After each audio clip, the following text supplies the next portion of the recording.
নমস্কাৰ স্বাগতম সিটি 18 ষ্টুডিঅত মৰস্মিতা গোস্বামী এটা বিতং খবৰ একপক্ষীয় যুদ্ধবিৰতিৰ ম্যাদ পুনৰ 3 মাহলৈ বৃদ্ধি কৰিছে আলফা স্বাধীনে আলফা স্বাধীনৰ মুখ্য সেনাধ্যক্ষ পৰেশ বৰুৱাই ঘোষণা কৰিছে কথা আলফা স্বাধীনৰ সিদ্ধান্তক আদৰণি জনাইছে মুখ্যমন্ত্ৰীয়ে যুদ্ধবিৰতিৰ ম্যাদ 3 মাহলৈকে বঢ়ালে আলফা স্বাধীনে শনিবাৰে ম্যাদ খোলাৰ দিনটোতে যুদ্ধবিৰতিৰ ম্যাদ বঢ়ালে পৰেশ বৰুৱাই এয়া এক শুভ সংকেত ইতিবাচক পদক্ষেপ এই মন্তব্য মুখ্যমন্ত্ৰী হিমন্ত বিশ্ব শৰ্মাৰ কোভিড পৰিস্থিতিৰ দোহাই দি বিগত 15 মেত প্ৰথমবাৰৰ বাবে 3 মাহৰ বাবে একপক্ষীয় যুদ্ধবিৰতি ঘোষণা কৰিছিল পৰেশ বৰুৱাই এই যুদ্ধবিৰতি শনিবাৰে সমাপ্তি ঘটাৰ দিনটোতেই যুদ্ধবিৰতিৰ ম্যাদ বৃদ্ধি কৰে পৰেশ বৰুৱাই এক প্ৰেছ বিবৃতিৰ যোগেদি আলফা স্বাধীনৰ উপসভাপতি তথা মুখ্য সেনাপ্ৰধান পৰেশ বৰুৱাই কোভিড পৰিস্থিতি উন্নতি নোহোৱাৰ বাবে যুদ্ধবিৰতিৰ ম্যাদ 3 মাহলৈ বৃদ্ধি কৰা হয় বুলি শনিবাৰে ঘোষণা কৰে এই যুদ্ধবিৰতিৰ সময়ছোৱাত বন্ধ থাকিব আলফা স্বাধীনৰ সকলো সামৰিক অভিযান মুখ্যমন্ত্ৰী ডক্টৰ শৰ্মাই আলফা স্বাধীনৰ এই যুদ্ধবিৰতি স্থায়ী হোৱাৰ কামনা কৰে This is a very positive and encouraging announcement. ইয়াৰ আগতেও 15 আগষ্টত প্ৰচলিত যি বন্ধ ঘোষণা কৰাৰ নিয়ম আছিল তেওঁলোকৰ সংগঠনৰ পৰা এইবাৰ সেই বন্ধ ঘোষণা কৰাৰ পৰাও আলফা বিৰত আছে কোভিড পেণ্ডেমিকৰ সময়ত আলফাই লোৱা ব্যৱস্থা নিশ্চয় প্ৰশংসনীয় এই যুদ্ধবিৰতি স্থায়ী হওক আলফাৰ সেনাধ্যক্ষ পৰেশ বৰুৱা ডাঙৰীয়াৰ নেতৃত্বত আলফা ৰাষ্ট্ৰৰ মূল খুঁটিলৈ সন্মানেৰে সৈতে ঘূৰি আহক তাক মই নিশ্চয় কামনা কৰিম উল্লেখযোগ্য ৰাজ্যৰ মুখ্যমন্ত্ৰী হিচাপে ডক্টৰ হিমন্ত বিশ্ব শৰ্মাই দায়িত্ব গ্ৰহণ কৰাৰ সময়ৰে পৰা আলফা স্বাধীনৰ মুৰব্বী পৰেশ বৰুৱাই বিশেষ সদ্ভাৱ প্ৰদৰ্শন কৰি অহা পৰিলক্ষিত হৈছে আলোচনাৰ এক ইতিবাচক পৰিৱেশ গঢ়িবলৈ মুখ্যমন্ত্ৰী ডক্টৰ শৰ্মা আৰু পৰেশ বৰুৱাই বুজাবুজিৰে আগবাঢ়িব লাগিব বুলি সদৰি কৰিছে পৰস্পৰে পৰস্পৰক সন্মান জনাই ইতিবাচক দিশেৰে আগবাঢ়ি গৈ 4 দশক পুৰণি সমস্যা সমাধানত গুৰুত্ব দিব বুলি মন্তব্য প্ৰকাশ কৰিছে মুখ্যমন্ত্ৰী ডক্টৰ হিমন্ত বিশ্ব শৰ্মাই অৱশ্যে আলোচনাৰ খাতিৰত কেতবোৰ গোপনীয়তা অৱলম্বনৰো পোষকতা কৰিছে মুখ্যমন্ত্ৰী ডক্টৰ হিমন্ত বিশ্ব শৰ্মাই বলেন ভট্টাচাৰ্যৰ সৈতে Biju Kumar Dega news 18 Assam North east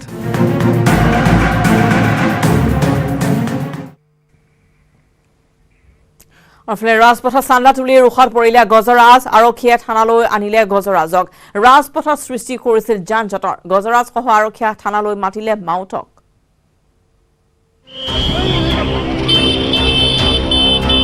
যান-বাহন আইন উলংঘনকাৰীৰ বিৰুদ্ধে কঠোৰ নগাঁও আৰক্ষী শুকুৰবাৰৰ এই দৃশ্যই আলোড়ন তুলিছিল হেলমেট নিপিন্ধাৰ বাবে স্কুটি চালকক ৰখাবলৈ যাওঁতে এইদৰে চুচৰি যাবলগীয়া হৈছিল ট্ৰাফিক ইন্সপেক্টৰ পিছে এইবাৰ যান-বাহন আৰক্ষীৰ ৰুখত উদন্ত যুৱক নহয় ৰুখত পৰিছে গজৰাজ এই দৃশ্য নগাঁও থানাৰ চৌহদত এটা প্ৰকাণ্ড ঘৰচীয়া হাতী কিন্তু থানাত কি কৰিছে হাতীটোৱে কিয় থানালৈ আহিবলগীয়া হ'ল এই হাতীটো মাউতৰ মতে চিকিৎসাৰ বাবে চিকিৎসকৰ ওচৰলৈ আনিছিল হাতীটো আৰু তাৰ পিছত পথচাৰীৰ পৰা সংগ্ৰহ কৰিছিল খাদ্যবস্তু পথত হৈছিল তীব্ৰ যান-জঁট সেই সময়তেই পথেৰে গৈছিল নগাঁৱৰ আৰক্ষী অধীক্ষক আনন্দ মিশ্ৰ পথত যান-জঁটৰ সৃষ্টি হোৱাৰ বাবেই আৰক্ষী অধীক্ষকৰ নিৰ্দেশ মৰ্মে আটক কৰি অনা হ'ল মাউতসহ হাতীটো হাতী মানে এইটো আটক কৰা নাই কি আছে কি হাতীটো এনেকা বহুত দেখিলে মানে এনেকা মনত হয় না কি খুব ইনোসেন্ট হয় বস্তুটো কথাটো চালে আমি প্ৰণামো কৰোঁ আমিও কৰোঁ তো দেখিলে আমাৰ তো এটা ধৰ্ম আছে কালচাৰ আছে প্ৰণাম কৰাৰ এইটো কৰি যাওঁ কিন্তু আমি লাষ্ট কদিন ধৰে আমি এটা খবৰ কণ্টিনিউছলি পাই আছোঁ কি 2-3টা ল'ৰা হাতী লৈ ঘূৰি দাদাগিৰি কৰি আছে মানে মানুহ হাতী দেখাই পইচা কাঢ়ি লোৱাৰ ধান্দা গৈ ৰাস্তা ব্লক কৰি দিছে কৈছে এতিয়া গণেশ ঠাকুৰ আছে এইটো 500 টাকা দিও এটা ৰাস্তা নখুলিব তো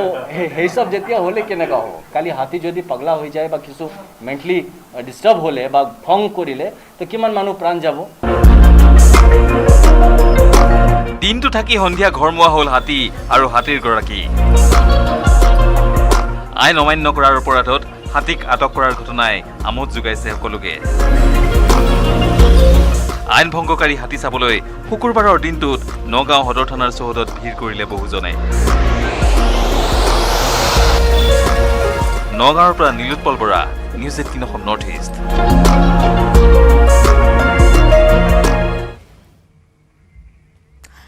কাইলৈ দেশে উদযাপন কৰিব ৭৫ সংখ্যক স্বাধীনতা দিৱস ইতিমধ্যে সমগ্ৰ দেশৰ লগতে কোভিডৰ বাবে জাকজমকতাৰে নহলেও আনুষ্ঠানিকতা ৰক্ষা কৰি ৰাজ্যতো স্বাধীনতা দিৱস উদযাপনৰ প্ৰস্তুতি প্ৰায় সম্পূৰ্ণ কৰিছে স্বাধীনতা দিৱসৰ প্ৰাক্ষণত যোৰহাটৰ এগৰাকী ৯৫ বছৰীয়া স্বাধীনতা সংগ্ৰামীয়ে ক'লে পৰাধীনতাৰ কলীয়া ডাৱৰে আৱৰি থকা সেই সময়ৰ অভিজ্ঞতা মুক্তিযোদ্ধা চন্দ্ৰধৰ চেতিয়া যোৰহাটৰ হাঁহচৰা গাঁৱৰ বাসিন্দা চন্দ্ৰধৰ চেতিয়া আছিল ৪২ৰ ভাৰত ত্যাগ আন্দোলনৰ সেনানী ৯৫ বছৰীয়া চন্দ্ৰধৰ চেতিয়া এতিয়াও তজবজীয়া বয়সে গৰকিলেও প্ৰচণ্ড মানসিক শক্তি তথা সুস্বাস্থ্যৰ গৰাকী চন্দ্ৰধৰ চেতিয়ালৈ ইতিমধ্যে দেশৰ ৰাষ্ট্ৰপতিয়ে প্ৰেৰণ কৰিছে ৭৫ সংখ্যক স্বাধীনতা দিৱসৰ শুভেচ্ছা বাৰ্তা জিলা উপায়ুক্তই নিজ বাসগৃহতে সম্বৰ্ধনা জনাইছেগৈ মুক্তিযোদ্ধাগৰাকীক এইগৰাকী স্বাধীনতাৰ সেনানীয়ে স্বাধীনতা দিৱসৰ প্ৰাক্ষণত সেই দিনবোৰ সুঁৱৰি ক'লে কেনেদৰে সমনীয়াৰে মিলি জ্বলাই দিছিল ব্ৰিটিছৰ শিবিৰ এতিয়া আমি ব্ৰিটিছৰ বিৰুদ্ধে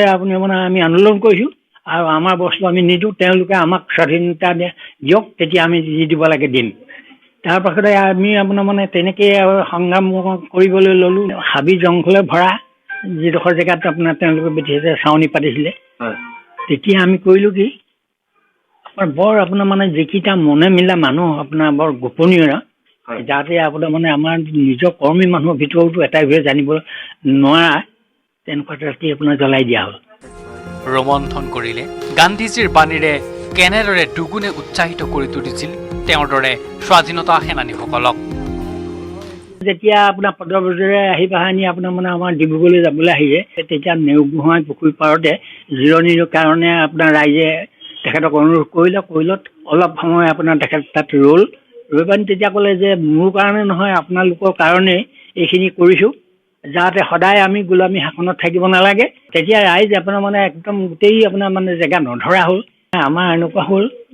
তাৰে বিপ্লৱী দল এটা ওলালে যাতে ব্ৰিটিছক যিখিনি বস্তু যোগান ধৰে সেই যোগান ধৰা বস্তুখিনি আমি বাটতে বন্ধ কৰিব পাৰোঁ টিয়কৰ পৰা Diganta Hazarika news 18 Assam North East যোৰহাটৰ ৩ কণমানিয়ে অসহায় জীৱন যাপনে উন্মোচিত কৰিছে চৰকাৰী আঁচনি ৰূপায়ণৰ স্বৰূপ আবেদন কৰিও পৰিয়ালটোৱে পোৱা নাছিল চৰকাৰী আৱাস কিন্তু সংবাদ মাধ্যমত অসহায় কণমানি কেইটিৰ বাতৰি সম্প্ৰচাৰ পিছতে গা লৰিল চৰকাৰৰ কিয় চৰকাৰী আঁচনিৰ সুবিধা লাভৰ পৰা বঞ্চিত হয় দৰিদ্ৰ পৰিয়াল কিয় উপযুক্ত হিতাধিকাৰীয়ে ভোগ কৰিব নোৱাৰে চৰকাৰৰ অভিলাষী আঁচনিৰ সুফল যোৰহাটৰ পিতৃ মাতৃহাৰা কণমানি পাপুলিহঁতৰ কাহিনীয়ে উন্মোচিত কৰিছে চৰকাৰী আঁচনিসমূহৰ এক কলা অধ্যায় তৃণমূল পৰ্যায়ত থকা কিছু বেমেজালিৰ বাবেই চৰকাৰৰ বহু অভিলাষী আঁচনিৰ সুবিধাসমূহ লাভ কৰাৰ পৰা বঞ্চিত হয় দৰিদ্ৰ পৰিয়ালসমূহ পিতৃ মাতৃ জীয়াই থকা দিনতে এটা চৰকাৰী ঘৰৰ বাবে আবেদন কৰি আজিলৈকে সুফল নাপালে পাপুলিহঁতে যাৰ বাবে কণমানি কেইটাৰ জৰাজীৰ্ণ ঘৰটোত বৰষুণ দিলে এতিয়াও ঘৰৰ ভিতৰখন পানীৰে উপচি পৰে পানী দেৰা থকা পাই পৰে বিছনাত পৰে বৰষুণ টিংটিঙা বৰষুণ দিলেই পৰে মাহঁতৰ পাছবুক নাছিলে আৰু ডকুমেণ্টছ নাই সেইকাৰণে ঘৰটো দিগদাৰ হ'ল পৰা আৰু আমাৰ যোনজনী মেম্বাৰণী সেইজনীও ইমান মনোযোগ নিদিলে আবেদন কৰিছিলে চবেই কৈছিলে আমাৰ মা পাছবুকটো খুলিবলৈ কৈছিলে কিন্তু আমাৰ মা অসুখ হ'ল পাছবুকটো খুলিব নোৱাৰিলে মায়ে যেতিয়া অসুখটো নোহোৱা আগতে মা পথাৰলৈ যায় আৰু তাৰপিছত মানুহৰ ঘৰত ভঁৰাল চাউল মুচাইগৈ আৰু সেইবোৰ কাম চাম কৰি আমাক খুৱাইহে পিতৃৰ মৃত্যুৰ পিছত মাকৰ এটা বেংক একাউণ্ট খুলিবলৈ সক্ষম নহ'ল পৰিয়ালটি আৰু তেনেদৰে মৃত্যু হ'ল মাতৃৰো কিন্তু মাতৃৰ মৃত্যুৰ পিছত বছৰ বছৰ ধৰি নোহোৱাকৈ থকা কাম এটা বাতৰিৰ পিছত দুদিনৰ ভিতৰতে সম্পূৰ্ণ হৈ উঠিছে পাপুলিহঁতৰ ঘৰত খোৱা পানীৰ সংযোগ দিয়া হৈছে টিউবৱেল বহুৱাই দিয়া হৈছে সকলো কৰি দিয়া পাছতো কিন্তু তেওঁলোকে এই কামখিনি কৰি নিদিলে গতিকে আমি এটাই চৰকাৰক এটা কথা ক'ম যে আমাৰ যিসকল পঞ্চায়ত প্ৰতিনিধি তেওঁলোকক আপোনালোকে ট্ৰেইনিং দিয়ক তেওঁলোকক শিকাওক যে এই দুখীয়া মানুহখিনিক কেনেদৰে সেৱা কৰিব লাগে এই অৱস্থাটো কিয় হ'বলৈ পালে এনেকৈ আছে বহুত অকলে পাপুলিহঁতে নহয় পাপুলিহঁতৰ নিচিনা বহুত পৰিয়াল এতিয়াও আছে জনপ্ৰতিনিধিৰ দুৰ্বলতাৰ কাৰণেই আজি এনেকুৱা পৰিয়াল আজি বহুত আছে আমাৰ এই 71 গাঁও পঞ্চায়তত আপোনাক দেখুৱাবলৈ হ'লে বহুত পৰিয়াল ওলাই পৰিব কিন্তু এয়া মাথো এটা উদাহৰণহে পাপুলিহঁতৰ দৰে এনে আৰু বহু পৰিয়াল অসমৰ চুকে কোণে আছে যি চৰকাৰী আঁচনিসমূহৰ পৰা বঞ্চিত হৈ আছে আৰু জীয়াই থাকিবলৈ কৰিব লগা হৈছে কঠোৰ সংগ্ৰাম সেই সমাজৰ এনেধৰণৰ শিশু তথা পৰিয়ালসমূহে যাতে চৰকাৰে আগবঢ়োৱা সহায় তথা আঁচনিৰ অন্তৰ্ভুক্ত হ'ব পাৰে তাৰ বাবে চৰকাৰৰ বাস্তৱসন্মত পৰিকল্পনা থকাটো অতিকৈ প্ৰয়োজনীয় হৈ পৰিছে যোৰহাটৰ পৰা গৌতম বৰাৰ report news 18 Assam North east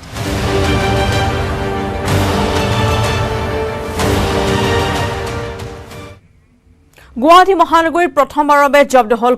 cocaine গাঞ্জা সহ আৰক্ষীৰ জালত পৰিছে 18 গৰাকীকৈ পুৰুষ মহিলা মহানগৰীৰ সম্ভ্ৰান্ত পৰিয়ালত জন্মদিন পালনৰ নামত চলিল ৰেপ পাৰ্টি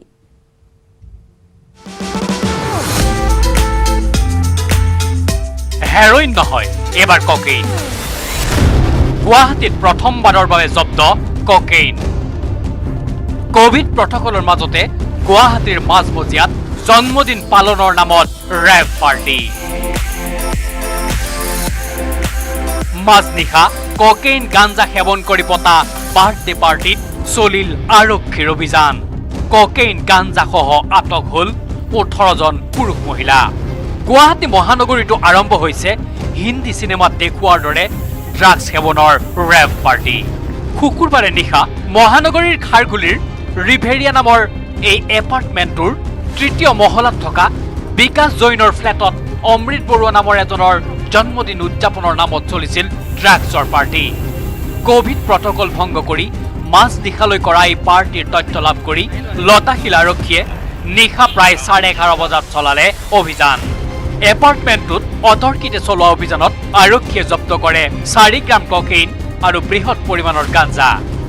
আটক হয় বিকাশ জৈন সহ 18 জনকৈ পুৰুষ মহিলা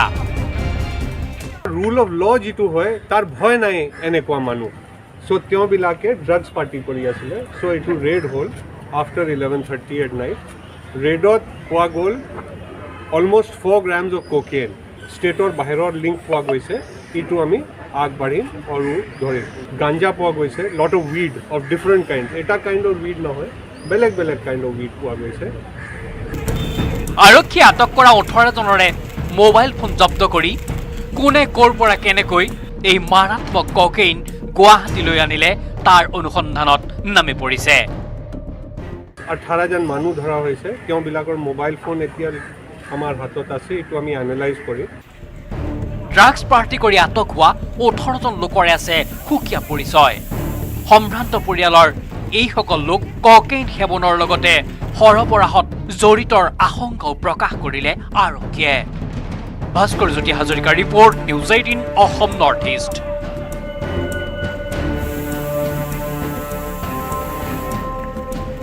খবৰ দিজাম চিটি সময় হৈছে সৰু বিৰতিৰ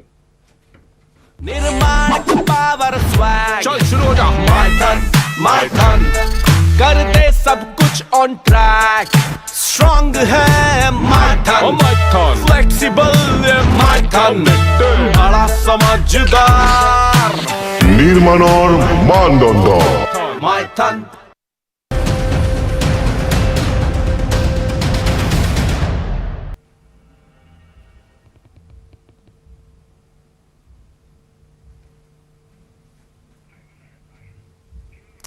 চিটি 18 মিজো সীমান্তত অব্যাহত আছে উত্তেজনা অসমৰ বিদ্যালয় গ্ৰেনেড বিস্ফোৰণেৰে উৰুৱাই দিয়াৰ অপচেষ্টা মিজো দুৰ্বৃত্তৰ সীমান্তৰ কচুতলত সংঘটিত হ'ল এই ঘটনাটি শান্ত হোৱা নাই মিজো সীমান্ত পুনৰ ঘটিব পাৰে বিক্ষিপ্ত ঘটনা চোৰাংচোৱাৰ হাতত পৰা তথ্যকে সঁচা প্ৰমাণিত কৰি এইবাৰ গ্ৰেনেড বিস্ফোৰণেৰে অসমৰ বিদ্যালয় উৰুৱাই দিয়াৰ অপচেষ্টা মিজো দুৰ্বৃত্তৰ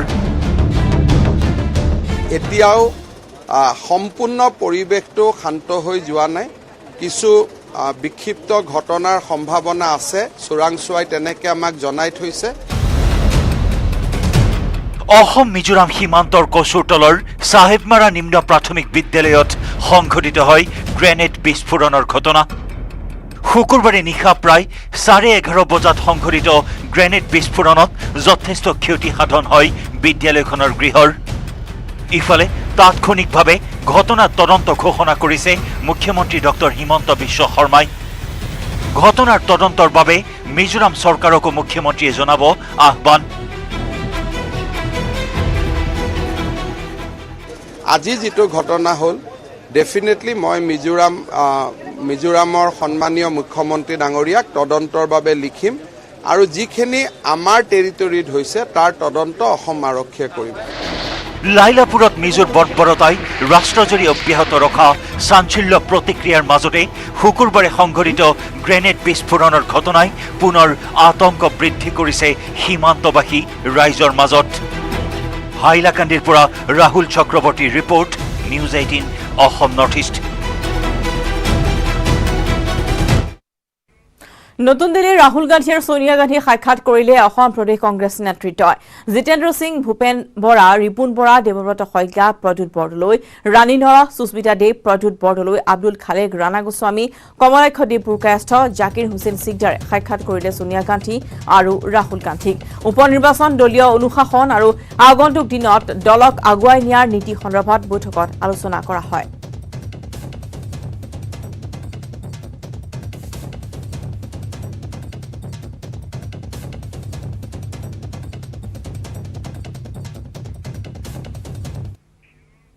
কাইলৈ ৭৫ সংখ্যক স্বাধীনতা দিৱস দেশৰ প্ৰান্তে প্ৰান্তে স্বাধীনতা দিৱস পালনৰ পূৰ্ণ প্ৰস্তুতি তাৰ ব্যতিক্ৰম নহয় ওদালগুৰি জিলা প্ৰশাসন স্বাধীনতা দিৱসৰ পতাকা উত্তোলন কাৰ্যসূচীৰ বাবে পেৰেডৰ অনুশীলনত ব্যস্ত ওদালগুৰি জিলাৰ আৰক্ষীসকল এইবেলি কৰোনা মহামাৰীৰ বাবে স্কুল কলেজৰ ছাত্ৰ ছাত্ৰীৰ লগতে সামৰিক আৰু অৰ্ধসামৰিক বাহিনীৰ লোকে অংশগ্ৰহণ নকৰে জাক জমকতা পৰিহাৰ কৰি অনুষ্টুপীয়াকৈ আয়োজন কৰা হৈছে স্বাধীনতা দিৱসৰ কাৰ্যসূচী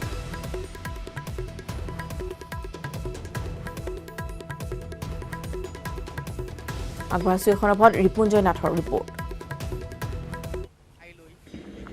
৭৫ সংখ্যক স্বাধীনতা দিৱস আৰু এই স্বাধীনতা দিৱসক লৈ ওদালগুৰি জিলাৰ যি জিলা উপায়ুক্তৰ কাৰ্যালয়ৰ খেলপথাৰত এইদৰে আৰক্ষীৰ লোকসকলে অনুশীলন কৰি থকা পৰিলক্ষিত হৈছে কিন্তু এইবাৰ কৰোনা মহামাৰীৰ কাৰণে অকল সীমিত সংখ্যক আৰক্ষীৰে আচলতে এই স্বাধীনতা দিৱসটো উদযাপনৰ প্ৰস্তুতি চলোৱা হৈছে এইদৰে আনবাৰ হ'লে ইয়াতে হয়তো আৰ্মিকে আৰম্ভ কৰি সামৰিক বাহিনীৰ লোকসকল থাকিলে হয় স্কুল কলেজৰ ছাত্ৰ ছাত্ৰীসকল থাকিলে হয় কিন্তু এইবাৰ কৰোনা মহামাৰীৰ কাৰণে সকলো ফালৰ পৰাই আচলতে এই সকলো বস্তু সংকুচিত কৰা হৈছে আৰু এইদৰে আচলতে মাত্ৰ দুটা প্লাটনৰে এইদৰে ওদালগুৰি জিলাৰ উপায়ুক্তৰ কাৰ্যালয়ত এটা যি স্বাধীনতা দিৱসৰ পতাকা উত্তোলন কৰা হ'ব আৰু সেই পতাকা উত্তোলনত অংশগ্ৰহণ কৰিব মুখ্য অতিথি পতাকা উত্তোলন কৰিব BTCৰ উপ মুখ্য কাৰ্যবাহী সদস্য গোবিন্দ বসুমতাৰীয়ে আৰু এইদৰে আচলতে যি আৰক্ষীৰ লোকসকলে তেওঁলোকক সম্ভাষণ জনাবলৈ যি 15 আগষ্ট পুৱাই সম্ভাষণ জনাবলৈ এইদৰে প্ৰস্তুতি চলোৱা হৈছে আৰু যিগৰাকী ইয়াত তত্ত্বাৱধায়ক আৰক্ষী বিষয়া আছে তেওঁৰ পৰা মই কিছু জানিবলৈ চেষ্টা কৰিম কি ক'ব দাদা এইবাৰ কেনেকুৱা প্ৰস্তুতি অতি হেৰেঙা ইয়াতে আগতে স্কুলীয়া ছাত্ৰ ছাত্ৰী আছিলে সামৰিক বাহিনীৰ লোক আছিলে এইবাৰ কিয় হেৰি কৰা হৈছে কৰোনা মহামাৰী পূৰ্বৰ দৰে যিহেতুকে আমাৰ কৰোনা মহামাৰী এতিয়ালৈকে শেষ হোৱা নাই তাৰ প্ৰতি লক্ষ্য ৰাখি আগৰ দৰে কৰিব পৰা নাই কিন্তু আমি পৰম্পৰা হিচাপে আমাৰ 15 আগষ্ট আমি পালন কৰিবই লাগিব সেই সূত্ৰে আমাৰ যিটো ডিপাৰ্টমেণ্টৰ বা বিভাগীয় যিটো নিয়ম আছে নিয়ম অনুসাৰে আমি উদযাপন কৰিম এইবাৰ পূৰ্বৰ দৰে কলেজ আৰু স্কুলৰ ছাত্ৰ ছাত্ৰীসকল নাথাকিব আমাৰ মাত্ৰ দুটা প্লাটুনে আমি অংশগ্ৰহণ কৰি পতাকাখন উত্তোলন কৰিম কিমানজন আৰক্ষী ইয়াতে এতিয়া আমাৰ দুটা প্লাটুন বুলি ক'লে কমেও 42 জন এটা প্লাটুনত 21 জনকৈ তাৰপিছত প্ৰেড কমাণ্ডাৰ আছে প্ৰেড 2IC আছে প্লাটুন কমাণ্ডাৰসকল আছে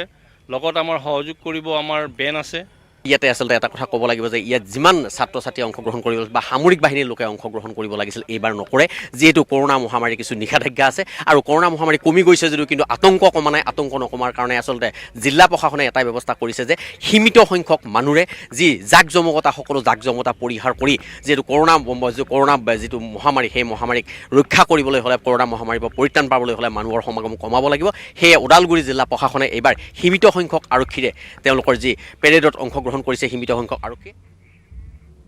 ব্ৰিটিছৰ দিনতে সংৰক্ষিত বনাঞ্চল হিচাপে স্বীকৃতি পোৱা লখিমপুৰ জিলাৰ পাভ অভয়াৰণ্যত এতিয়া নাই এটাও বনৰীয়া জীৱ জন্তু আৰু গছ গছনি। ৪৭,০০০ হেক্টৰ মাটিকালিৰ পাভ সংৰক্ষিত বনাঞ্চলত এতিয়া ১৭০০ হেক্টৰ ভূমিত বসবাস কৰে মানুহ আৰু বাকী ভূমিখণ্ডত কৰে খেতি। বেদখলকাৰীৰ কবলত থকা পাভৰ প্ৰতি এবাৰ সৃষ্টি হৈছে নতুন প্ৰত্যাহ্বান। পকনিয়াৰ দিশৰ পৰা সোৱণশিৰি নদীয়ে চলাই আছে ভয়াৱহ খহনীয়া। এফালে বেদখলকাৰী, আনফালে সোৱণশিৰি নদীৰ খহনীয়াত পৰি মানচিত্ৰৰ পৰাই নাইকিয়া হোৱাৰ উপক্ৰম হৈছে পাভ অভয়াৰণ্য।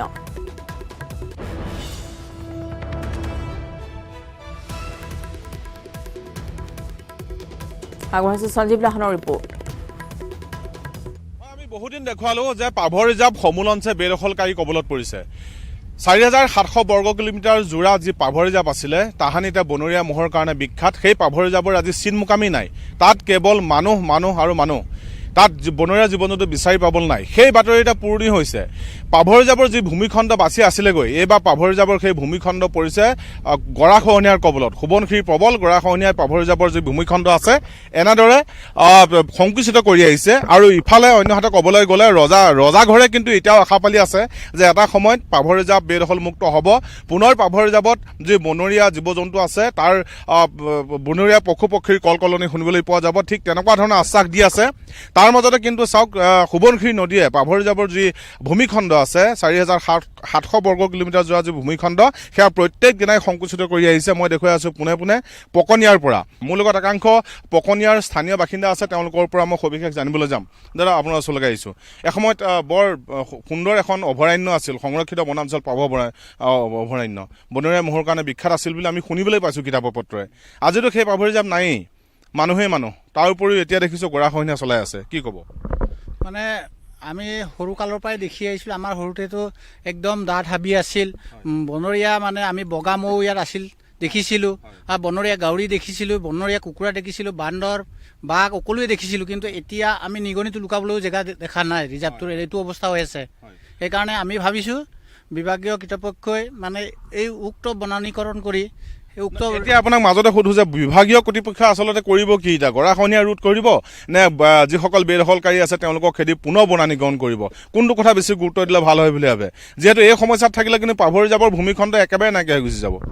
আমি ভাবোঁ মানে যিবিলাক বেদখল কৰি আছে বেদখলো মুক্ত কৰিব লাগে আৰু গৰাখহনীয়াটো ব্যৱস্থা ল'ব লাগে বুলি আমি ভাবোঁ। কি ক'ব দাদা? সেয়া হ'বলৈ গৈ আছে দেখিছোঁ। মই এটাই কথা ৰাইজৰ তৰফৰ পৰা জনাব বিচাৰিছোঁ অসম চৰকাৰক, যিহেতু গভমেণ্টে কথাতে কয় যে গৰাখহনীয়া ৰোধ হ'ব আৰু বনাঞ্চল বেদখলকাৰীসকলক উচ্ছেদ কৰি পিনি পুনৰ বননীকৰণ কৰা হ'ব। আজিলৈকে আমাৰ চকুত পৰিলক্ষিত হোৱা নাই। গতিকে আমাৰ ৰাইজৰ তৰফৰ পৰা টানি অনুৰোধ জনাইছোঁ অচিৰেই এই ব্যৱস্থা গ্ৰহণ কৰক। মই আপোনাৰ ওচৰলৈ আহিছিলোঁ। ক'ৰ পৰা আহিছে আচলতে এই বেদখলকাৰীবিলাক? ক'ৰ মানুহে ইয়াত বসবাস কৰিছে? মই বিশেষ তেনেকৈ আৰু নাজানো, কিন্তু আমি সৰুৰ পৰা দেখিছোঁ যে এইখন শুনা সাধু কথা নিচিনা হৈছেগৈ। এতিয়া দিনক দিনে